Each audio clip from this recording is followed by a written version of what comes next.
Photo तो उसने दराज से एक पास निकाला और उस पर अपनी फोटो चिपका दी। उसने दस्तावेज पर आधिकारिक मुहर लगाने की कोशिश की, लेकिन लाल मुहर की स्याही सूख चुकी थी। वह बहुत जोर लगाने पर भी निशान नहीं छोड़ सका, इसलिए वह चुपचाप अपने वरिष्ठ अधिकारी के कार्यालय में घुस गया, एक पेन से बंद दराज को खोला और पास पर सफलतापूर्वक मुहर लगा दी। उसके बाद वह यहाँ से भागने के लिए बेताब था, लेकिन वह ज्यादा दूर नहीं भागा था। जब वह अचानक रुक गया तो उसने पीछे मुड़कर देखा और देखा कि दो संतरी उसे गौर से देख रहे हैं। महत्वपूर्ण क्षण में वह व्यक्ति चालाकी से अपने उच्च सैन्य पद का उपयोग करके एक अधिकारी होने का नाटक करता है। वह शांति और संयम से दोनों संतरियों की ओर बढ़ा। उसने झूठ बोला कि वह औचक निरीक्षण के लिए आया था। संतरियों को लगा कि उन्हें ढिलाई करते हुए पकड़ा गया है, इसलिए वे तुरंत सावधान होकर खड़े हो गए और उसे सलामी दी। उसने सेंचुरी से दूरबीन मंगवाई और देखा कि मिलिट्री कैंप के चारों तरफ कड़ा पहरा था। बाहर निकलने का एक ही रास्ता था। फिर वह पार्किंग में गया, हर कार की जांच की और जल्द ही एक कार मिली जिसकी चाबी अभी भी इग्निशन में लगी हुई थी। फिर वह ड्राइवर बनकर बैंक्वेट हॉल में गया, अपने साथ एक नशे में धुत जनरल को लिया और जनरल को कार में चढ़ाने में मदद की। उस आदमी ने जानबूझकर अपनी टोपी का किनारा नीचे कर लिया। जैसे जैसे गेट करीब आता गया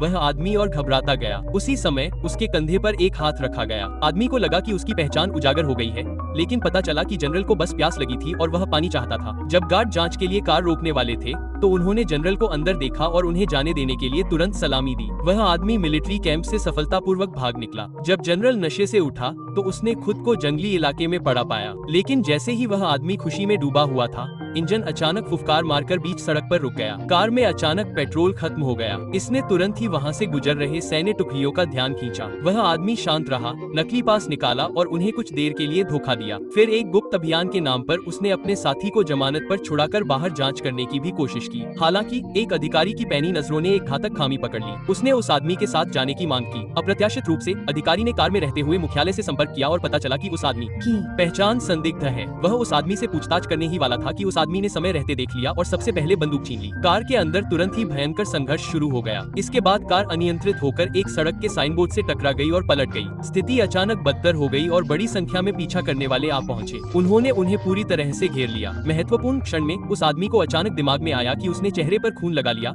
गोली लगने का नाटक किया और जमीन पर गिर गया। दुश्मनों की गोलीबारी एक पल के लिए रुक गई और वे जांच करने के लिए गाड़ी चलाने वाले थे। उसने मौके का फायदा उठाते हुए पलटकर छलांग लगा दी, नक्शा उठाया, साथी को पकड़ा और पूरी तेजी से भागा। हालांकि पीछे चल रहे काफिले ने तुरंत प्रतिक्रिया दी और गोलियां सीटी बजाती हुई निकल गईं, लेकिन गनीमत रही कि गोलियां उन पर से बाल बाल बच गईं। अंत में वे दोनों नदी में कूद गए और बहते हुए किनारे पर पहुंच गए और बाल बाल बच गए।